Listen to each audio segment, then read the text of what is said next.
आज आपके अरहम स्वधर्म का एक और नया दिन है, जब आप अपनी आध्यात्मिक यात्रा को और आगे बढ़ा सकते हैं। जैसे जैसे हम अपने आप को समझते जाते हैं, बहिरात्मा से अंतरात्मा के प्रति जागृत होते हैं, वैसे वैसे हमारा धर्म हमारे अंदर से स्वयं प्रस्फुटित होने लगता है। आत्मा स्वयं स्वधर्ममय है, किंतु अनादिकाल से कर्मों की संयोजना के कारण, कर्मों के संयोग के कारण वह आत्मा अपने स्वभाव को भूला हुआ रहता है। आत्मा का सारा सौंदर्य, सारी संपदा उसके अंदर ही विद्यमान है।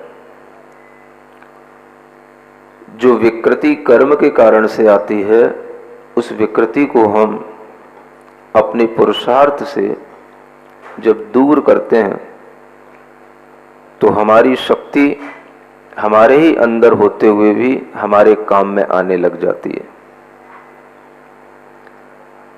ज्ञान और ध्यान की यह प्रक्रिया उस शक्ति को जागृत करने की प्रक्रिया होती है। कोई भी व्यक्ति यदि पुरुषार्थहीन बना रहता है, अपने विवेक को जागृत नहीं करता है, तो वह भले ही अनंत शक्ति को अपने अंदर दबाए हुए बैठा रहे, उसकी शक्ति स्वयं कभी प्रकट नहीं होगी। आचार्यों ने कहा, ध्यान पूर्वक अपने स्वरूप को जानो और पहचानो। जानने के बाद ही हम किसी चीज को पहचान पाते हैं। पहले हम जाने, टू नो जिसे हम कहते हैं, और फिर उसके बाद में टू रिकॉग्नाइज, उसको हम पहचाने। हम अपने आत्म तत्व के बारे में बहुत दिनों से सुनते आ रहे हैं, हम उसको जानते आ रहे हैं। जानने की प्रक्रिया हमारी सुनने से होती है, मतिक ज्ञान से हो जाती है, लेकिन पहचानने की प्रक्रिया हमारी ध्यान से होती है, और ध्यान में श्रुत ज्ञान अधिक काम करता है। जब हम अपने ज्ञान और ध्यान को मतिक ज्ञान और श्रुत ज्ञान के माध्यम से इस तरह से व्यवस्थित करते हैं, तो हमारे अंतरंग में जो छिपी हुई शक्तियां हैं वह प्रकट होने लगती हैं, और इस प्रकार की प्रक्रिया के माध्यम से हम बहिरात्मा से अंतरात्मा की ओर आते हैं। अंतरात्मा होने के लिए अपने स्वरूप का, अपने स्वभाव का ज्ञान होना जरूरी है। अन्यथा हम आंख बंद करके किसको देखेंगे? अपने स्वरूप को देखने के लिए हमें उस पर विश्वास होना भी जरूरी है, और इस तरह से वह विश्वास एक बार हम ऊपर से लेके चलते हैं, तो बाद में वह विश्वास हम भीतर से खुद अपने अंदर प्रकट होता हुआ देखते हैं। मुनि महाराज, साधु परमेष्ठी, आचार्य उपाध्याय परमेष्ठी भी हमेशा अपने सामने आए हुए अनेक श्रावक और श्राविकाओं के लिए धर्म वृद्धि का आशीर्वाद देते हैं। धर्म की वृद्धि हो। कौन से धर्म की वृद्धि हो? कौन से धर्म की वृद्धि हो? आज जो धर्म किसी नाम से जाना जा रहा है, उस धर्म की वृद्धि हो? कौन से धर्म की वृद्धि हो? जो आत्मा का अपना धर्म है, स्वधर्म है, उस धर्म की वृद्धि हो। जहां स्व है वहां सब कुछ है। धर्म की वृद्धि करना मतलब गुणों की वृद्धि करना। धर्म की वृद्धि करना यानी अपनी आत्मा के गुणों को और साफ करना, प्रकट करना, उनके ऊपर जो राग, मोह, क्रोध आदि कसायों की कलमश लगी हुई है उसको हटाना, और अपने ही गुणों के शुद्धिकरण से जब आत्मा की शक्तियां प्रस्फुटित होती हैं तो वही हमारा धर्म हमें आनंद देता है, हमें शक्ति देता है, हमें सब कुछ देता है। अपनी आत्मा के शांति के लिए कोई हमें कुछ करना है, कोई ध्यान करना है, कोई तप करना है, तो उसको करने से पहले हमें अपनी संसार की वासनाओं को, संसार की इच्छाओं को समझना होगा। उन्हें इच्छाओं के साथ में आगे नहीं बढ़ाना होगा, उन्हें तृप्त करना होगा अपने आत्म ध्यान से, आत्मज्ञान से। जब हम अपनी इच्छाओं को, जो संसार को बढ़ाने वाली इच्छाएं हैं, उन इच्छाओं को जब हम अपने आत्मज्ञान और ध्यान की ओर डाइवर्ट कर लेते हैं तो हमारे अंदर जो घटित होता है वही हमारा धर्म बन जाता है। वह धर्म जैसे जैसे हमारे लिए रसदार लगता है वैसे वैसे हमारे बाहर के सभी रस बेरस लगने लग जाते हैं। राज रमा वनितादिक जे रस ते रस बेरस लागे। वे सभी रस बेरस लगते हैं जब भीतर कोई रस उत्पन्न होने लगता है। आप लोग बहुत जल्दी करते हैं किसी भी चीज को समझने के लिए या किसी भी धर्म को अपनाने के लिए, लेकिन धर्म हमेशा शांति से, समझदारी से किया जाता है। जब भी कभी आत्मा के अंदर अंतर यात्रा प्रारंभ होती है, जगत का स्वरूप उसे समझ में आता है, तो वह अपने रसों को, जो भीतर उसके अंदर रस उत्पन्न हो रहा है, उस रस की गति को, उसकी दिशा को वो डाइवर्ट करता है। रस किसमें लेना? पहले वह इंद्री के विषयों में रस लेता था, मन के विषयों में रस लेता था, अब उससे रस आता है अपनी चेतना में, अपने ज्ञान में, अपने स्वभाव में। जब रस अपने में आने लग जाता है, इच्छा बाहर की ओर जाने वाली अपने आप छूट जाती है। इसी का नाम तप कहा गया। इच्छा बचे ही ना, ये सबसे बड़ा तप है। इच्छा जब नहीं बची तो जो हमारे सामने पड़ा था वो वैसा का वैसा ही पड़ा रह गया। जो जैसा था वो वहीं पर रह गया। हमने अगर उसको अपने से जोड़ा था तो केवल अपनी इच्छा से जोड़ा था, और इच्छा की जितनी ज्यादा इंटेंसिटी थी उतनी ही ज्यादा हम उस चीज से जुड़े थे। इसी इंटेंस डिजायर के कारण से हमने दुनिया में हर चीज पर अपना अधिकार जमा रखा था, चाहे वो चीज चेतन हो अचेतन हो।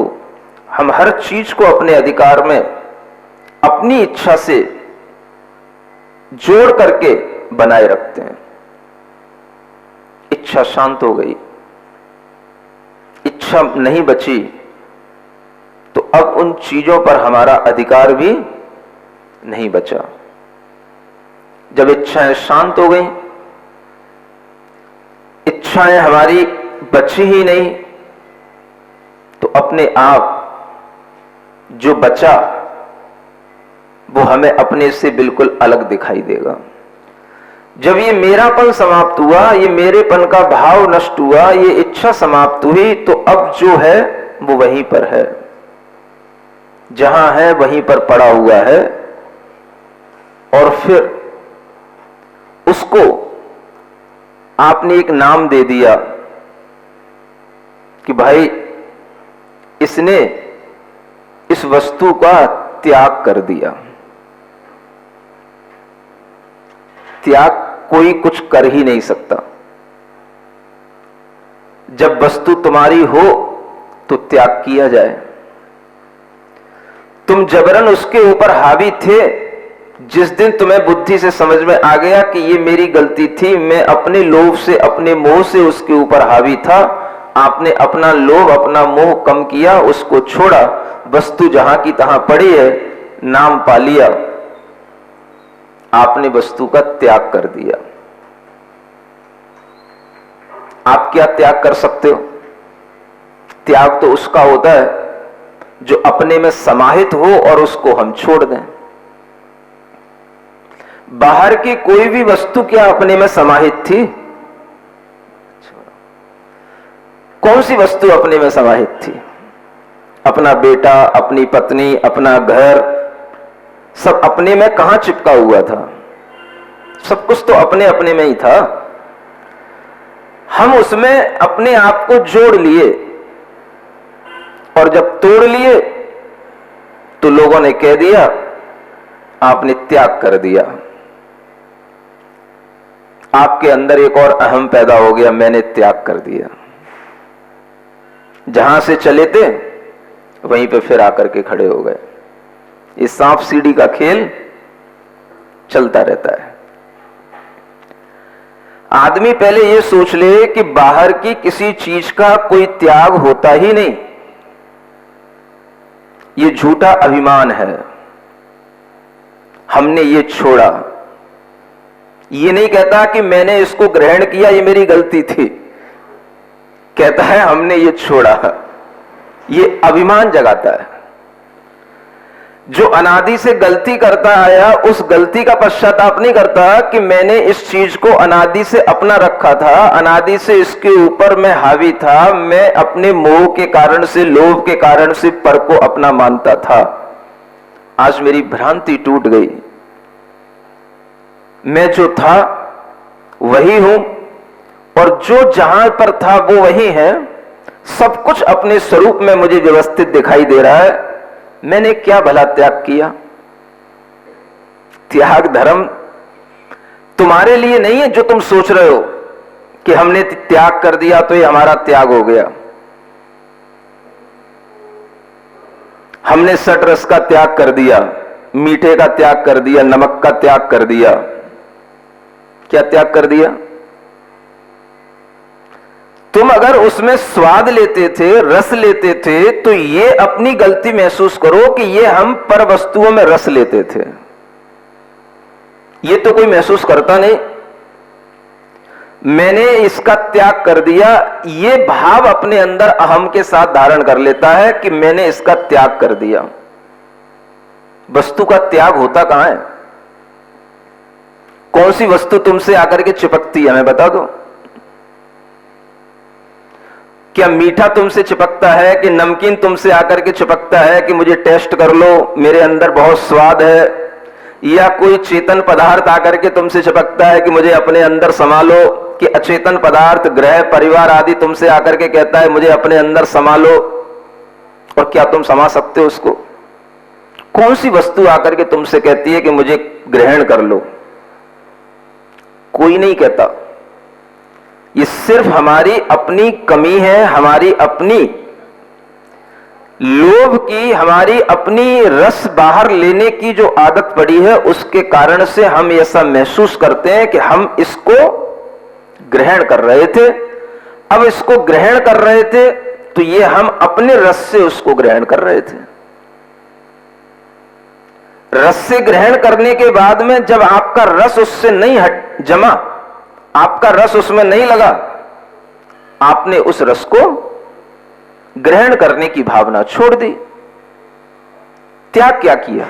आप किसी पदार्थ का सेवन कर रहे हैं, वह पदार्थ का सेवन आप अपनी इच्छा से कर रहे हैं, आप अपने रस से कर रहे हैं। रस उसमें नहीं है, रस आप में है।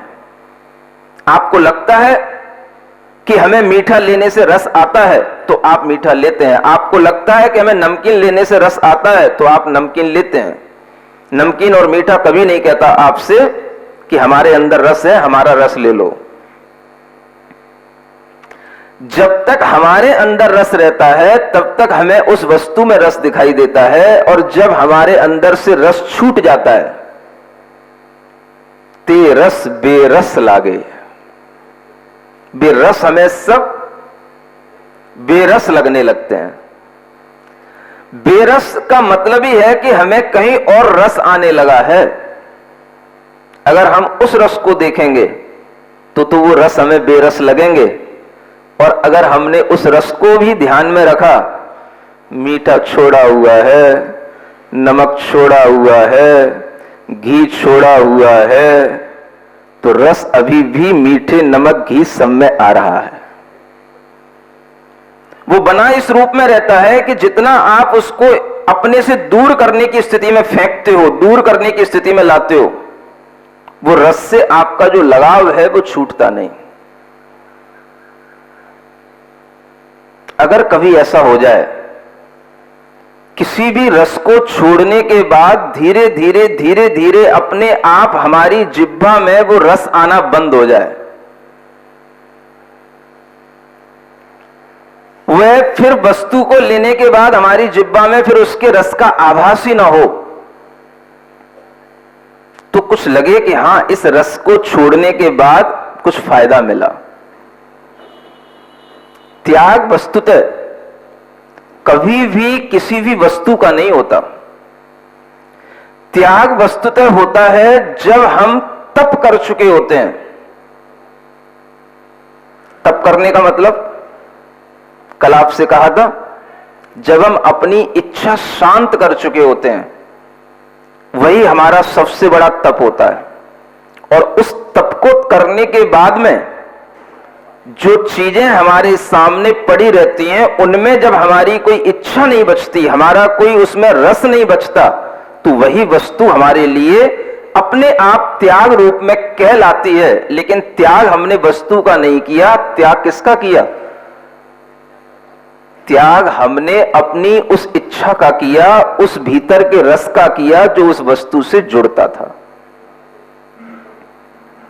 इसलिए जो ये धर्म का क्रम आपको क्रम क्रम से समझाया जा रहा है, उस क्रम में अगर आप देखें तो तप पहले आता है, त्याग बाद में आता है।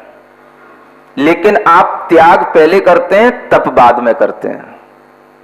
और आप जिंदगी भर 10 धर्म पढ़ते हैं, उल्टा करते हैं। आप आदतन हर काम उल्टा करते हैं। आपसे हम कुछ कहें तो हो सकता है आप हमें ही उल्टा समझ बैठे।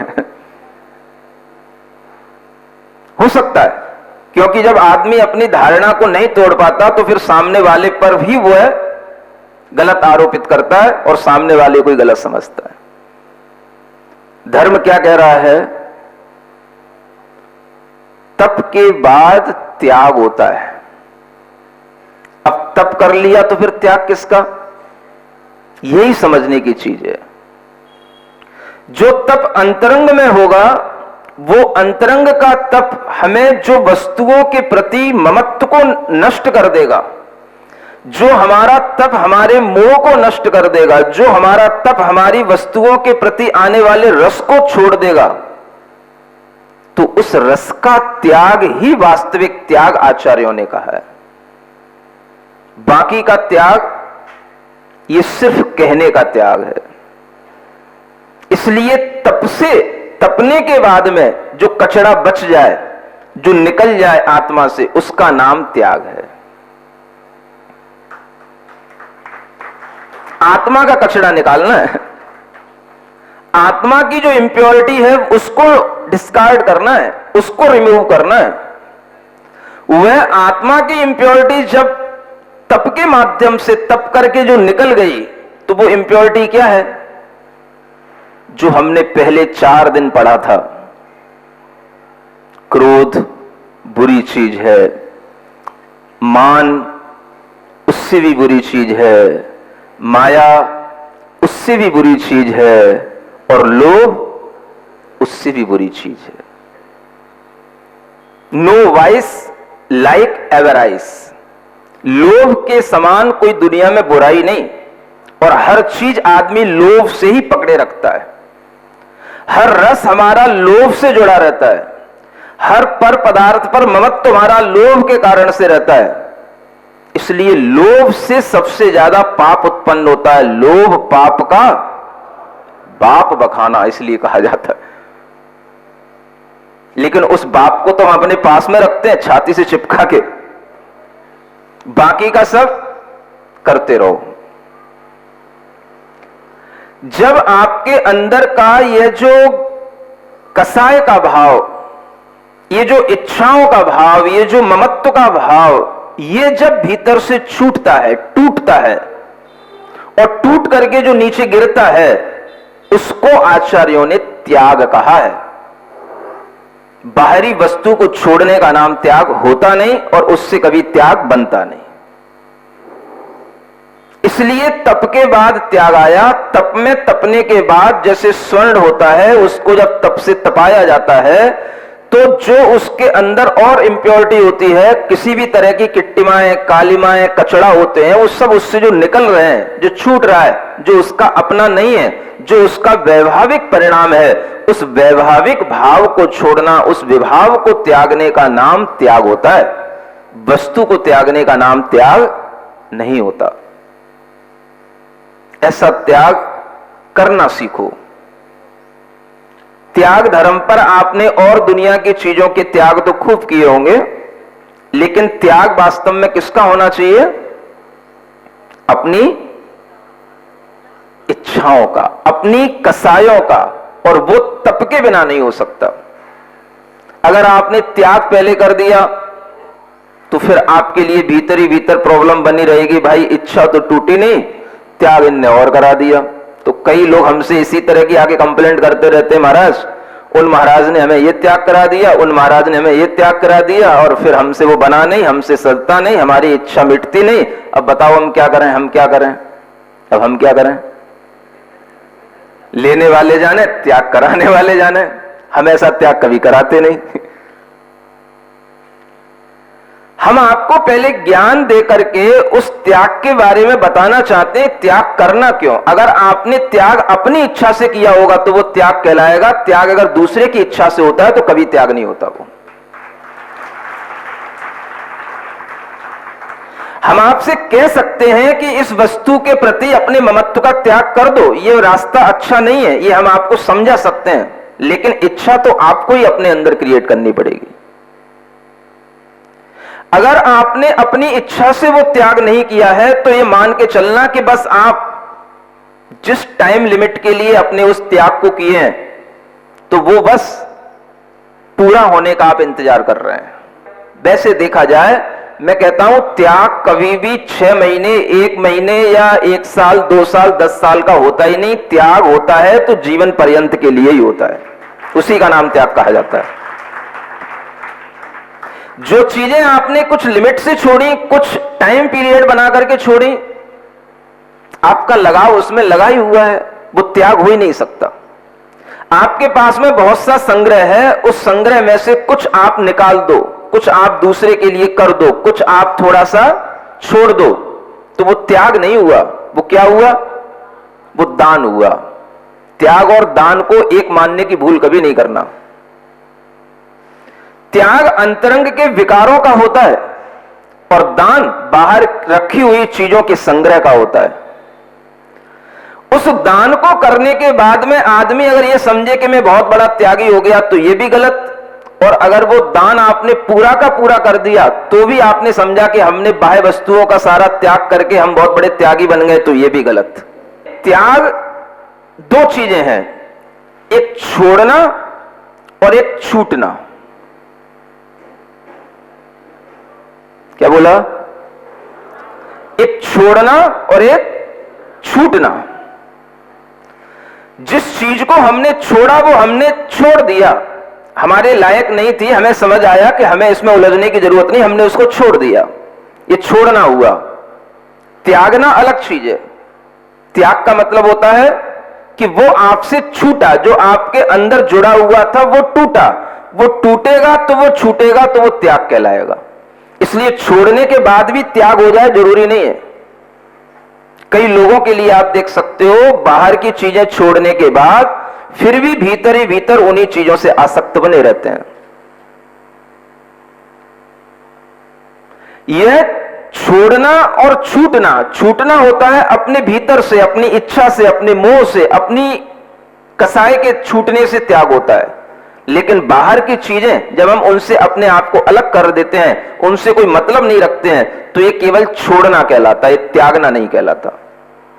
इस अंतर को आप समझेंगे तो आपको 3 चीजें दिखाई देंगी: दान, छोड़ना और त्यागना। ये त्याग इतना गहरा होता है कि अगर हम इस धर्म को पहचानने के लिए अपने बाहरी धन आदि के वैभव से अपना मोह नहीं छोड़ते तो हम कभी भी त्याग धर्म की ओर उन्मुख नहीं हो सकते। आज के समाज में एक बहुत बड़ी समस्या है, और वो समस्या लोग हमारे सामने इस रूप में आकर के कहते हैं कि महाराज, धर्मात्माओं की कमी हो रही है, धर्म कम हो रहा है, धर्मात्मा लोगों की संख्या कम होती जा रही है। क्यों हो रही है? आप खूब तो दान कर रहे हैं, खूब आप त्याग कर रहे हैं, फिर धर्मात्माओं की बढ़ोतरी क्यों नहीं हो रही? आज समाज भीतर से खोखली हो रही है, और इस खोखली होने का कारण यह है कि जो हमारा सहधर्मी भाई है, वह सहधर्मी भाई जब अपनी आर्थिक संकटों से परेशान होता है तो उसके लिए सहयोग करने वाला कोई नहीं मिलता।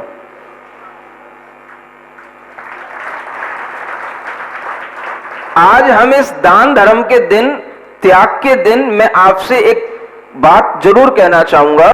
अगर आप ये चाहते हो कि समाज खोखली ना हो, समाज का हर बंधु धर्म पर चलता रहे, धर्म करता रहे, धर्म का विश्वास बनाए रखे, तो मैं कहता हूं उन पूंजीपतियों से, अरबपतियों से जो दान देने में सबसे पहले अपना नाम लिखाते हैं, वो कुछ ऐसी प्लानिंग करें, समाज के कुछ अच्छे समझदार लोग ऐसी प्लानिंग करें कि जो परिवार आर्थिक संकट के कारण से अपना धर्म पर विश्वास छोड़ रहे हैं, उन परिवारों को हम मजबूत बनाएं, उन परिवारों को हम स्थिर बनाएं धर्म में। तो कुछ आपके दान का कुछ परिपथ निकलेगा। जो परिवार धर्म की राह पर चलना चाहते हैं लेकिन आर्थिक संकट के कारण से अपना विश्वास, श्रद्धा खो बैठते हैं, और कोई दूसरे लोग उन्हें उस सहयोग को देकर के अपने धर्म में परिवर्तित कर लेते हैं, ऐसा भी बहुत कुछ जैन समाज के साथ हो रहा है। अगर इस कमी को भी रोक लिया जाएगा, इस परिवर्तन को भी रोक लिया जाएगा, तो भी आप अपनी समाज की उन्नति बनाए रखेंगे और धर्म बचा रहेगा। लेकिन इस विषय पर किसी का कोई ध्यान नहीं होता। बड़े बड़े हमें कार्य करने होते हैं, बड़े बड़े कार्यों में हम बड़ी बड़ी प्रतिष्ठा वाले पदों के लिए बड़ा बड़ा धन दान देते हैं, लेकिन अगर हम थोड़ा सा अपना मनोभाव बनाएं तो उस धन के माध्यम से हम सैकड़ों हजारों परिवारों का पालन कर सकते हैं। वो परिवार आपके द्वारा अगर सहयोग की कोई भावना होगी तो उस सहयोग के माध्यम से अपना धर्म भी बचा करके रखेंगे और अपना सम्मान भी बचा करके रखेंगे।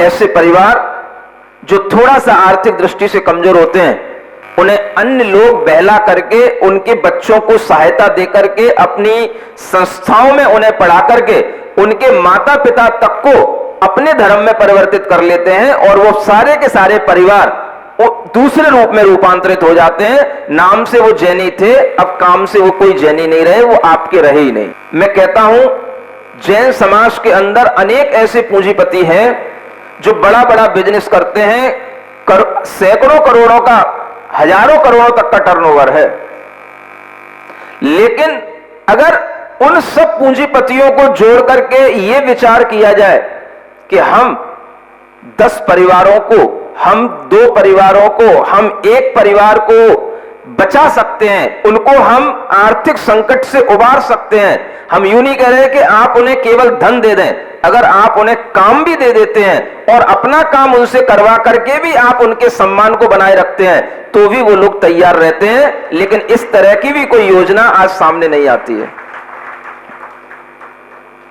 हर एक समृद्ध व्यक्ति को, समर्थ व्यक्ति को यह सोचना चाहिए कि अगर कोई परिवार हमें आर्थिक स्थिति से कमजोर दिखाई दे रहा है तो हम उसे कुछ ना कुछ काम दें। अगर हमारे पास में बड़ी बड़ी फैक्ट्रियां हैं, हमारे पास बड़े बड़े बिजनेस हैं, तो या तो हम उन्हें अपने बिजनेस के प्रोडक्ट वहां पहुंचा करके उन्हें सेल करने को बोलें, या उन्हें हम अपने किसी भी तरीके से ऑनलाइन ऑफलाइन जैसे भी संभव हो, हम उनको अपने बिजनेस से जोड़ करके उनके लिए भी वह बिजनेस कराने का भाव रखें। और इस तरह से अगर हम उन्हें स्थित करेंगे तो ये सबसे बड़ा धर्म है, जिसे स्थितीकरण अंग कहा जाता है, जो सम्यक दृष्टि का धर्म होता है। आज ये धर्म बिल्कुल लुप्त होता जा रहा है। आपके लिए ये बात इसलिए कही जा रही है कि हम अपनी थोड़ी समझदारी बढ़ाएं, अपने ही लोगों को, अपने ही आस पड़ोस के लोगों से घृणा ना करें। अगर कोई समाज के बड़े लोगों की इस तरह की योजना बने, हर एक बड़ा व्यक्ति ये सोचे कि मैं 2 परिवार को, 4 लोगों को समर्थ बना सकता हूं, तो ऐसी एक योजना बना करके उसकी लिस्टिंग तैयार की जाए और उसके माध्यम से उन लोगों को सब तरीके से उनकी जांच परख करके उन्हें समर्थ बनाने की कोशिश की जाए। अगर इस कार्य में समाज लगे तो मैं समझूंगा कि ये धर्म जिंदा रहेगा, धर्म आगे बढ़ेगा, धर्म की मजबूती बढ़ेगी और धार्मिक व्यक्ति का धर्म पर विश्वास बना रहेगा। ये हो नहीं रहा है, बाकी सब हो रहा है। या तो अपने लिए कुछ करो या दूसरे के लिए कुछ करो। अपने लिए करने के बाद भी आपको अगर कुछ ये दिखाई नहीं देता है कि हम इससे ज्यादा नहीं कर सकते हैं, तो फिर दूसरे के लिए कुछ करो। तब तक आपका काम होता है, आप अपने लिए करो, तपो अपने लिए, अपनी कसाएं कम करो। लेकिन आज एक दूसरा धर्म का मोड़ आया, त्याग। किसके लिए? अगर आप त्याग नहीं कर सकते हो तो फिर जो आपके पास संग्रहित है उसका दान करो। दान किसके लिए करो? अनुग्रहार्थम। अनुग्रह के लिए दान किया जाता है। स्वस्य अतिसर्ग अनुग्रहार्थम दानम। अनुग्रह के लिए, दूसरे का भी धर्म पर उपकार बनाए रखने के लिए, दूसरे के ऊपर एहसान करने के लिए नहीं, उपकार के लिए, अनुग्रह करने के लिए कि इसका धर्म बचा रहे। इस तरह का दया भाव, अनुग्रह का भाव आपके अंदर रहे और फिर उससे आप अपने धन के संयोग से किसी परिवार को धर्म में स्थिर रखें, तो मैं समझता हूं यही सबसे बड़ा दान कहलाएगा। जो जरूरत के समय पर जरूरतमंद लोगों को दिया जाता है उसी को दान कहते हैं। जो बिना वजह बाढ़ की तरह इधर उधर फिरता रहता है, जिसको कोई कुछ ग्रहण करने वाला नहीं है, वो दान की श्रेणी में नहीं आता। क्योंकि जहां जरूरत नहीं है वहां आप कितने ही करोड़ लुटाओ, उसका कोई मतलब नहीं है। भूखे को भूख की जरूरत है, रोटी की जरूरत है, प्यासे को प्यास की जरूरत है, पानी की जरूरत है, घर में रहने वाले को एक घर की जरूरत है, उसको अपने घर का किराया चुकाने के लिए पैसे नहीं हो रहे हैं, अपने छोटे छोटे बच्चों को पढ़ाने की उसकी व्यवस्थाएं बिगड़ चुकी हैं। आपका अगर इस ओर ध्यान जाएगा तो ये सबसे बड़ा दान कहलाएगा। और इस दान को आप सम्यक दृष्टि भी होंगे तो भी समझेंगे। स्थितीकरण अंग इसी को कहा गया है, ये सबसे बड़ा अंग है। और आज के समय में दान उसी को दान कहेंगे जो दान वास्तव में जहां पर जरूरत है वहां पे लगाया जाए। मैं आपसे कह रहा हूं सभी लोग इस बात को सुने, समझें।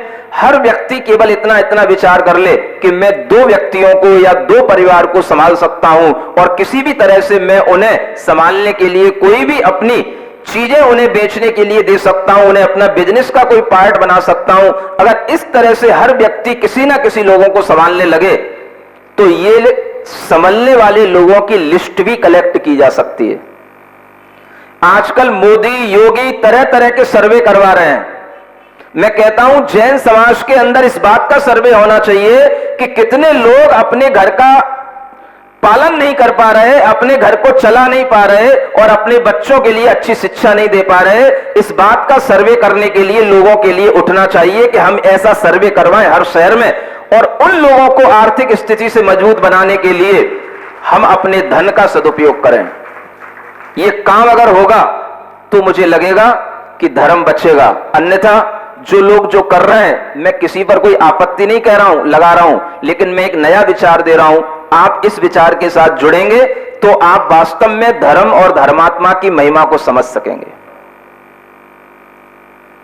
और समाज के उन लोगों को देखें कि इनका आर्थिक स्तर कितना कमजोर है, हम इन्हें कैसे मजबूत बना सकते हैं, उनकी लिस्ट बनाई जाए। और अनेक पूंजीपति जो गर्व से कहते हैं हम इतना दान देते हैं, उनके पास में वो लिस्टें पहुंचा करके उनसे कुछ उन्हें संबल दिया जाए ताकि वह धर्म का पालन कर सकें। इसी का नाम देव शास्त्र गुरु पर विश्वास बनाए रखने का सम्यक दर्शन है। और ये सम्यक दर्शन रहेगा तो ये 10 धर्म रहेंगे, अगर सम्यक दर्शन नहीं है तो कोई धर्म नहीं है। ये बात आज आपसे विशेष रूप से कहने को मिली, ये एक चिंतन में आई। अगर आप इस बात को ध्यान में रख करके कोई योजना बनाएंगे तो हम यहां से आपको बहुत अच्छा आशीर्वाद देंगे और गुरु महाराज का भी आशीर्वाद दिलवाएंगे।